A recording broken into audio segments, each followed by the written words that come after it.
Our first lesson in our angles chapter is an angles introduction, about naming and identifying different angles. An angle gets formed when you have two rays that share a common endpoint.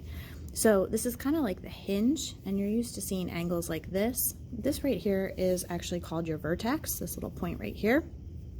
These are actually called rays because they have an ending point, but then they continue in one direction forever and ever.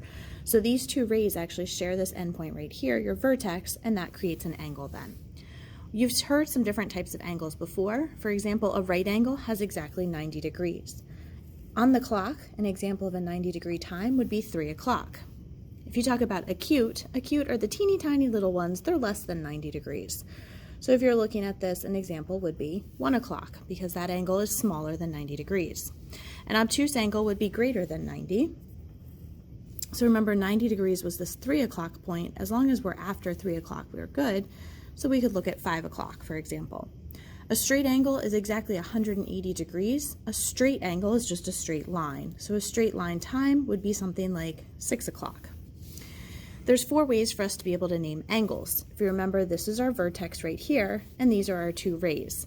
The most common way of naming angles is for you to use the 3 letters that go along the outside. You start at the endpoint of one of the rays, go to the vertex, and then go to the other side of the ray. So we could call this angle X, Y, Z.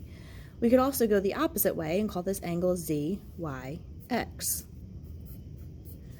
Another convention of naming would be to just use the letter that's on the vertex. So we could call this angle Y.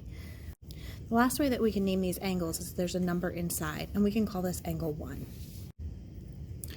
All right, so because this is less than 90 degrees, what we can do is classify it as acute. In this picture, we're going to name the angle. We'll go by the 3-letter A, B, C.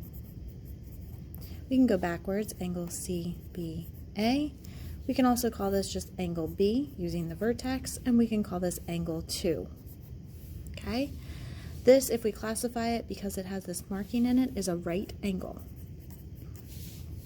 This one, using the conventions, angle LMN, angle NML, angle 4, or we can just call it with the vertex, angle M.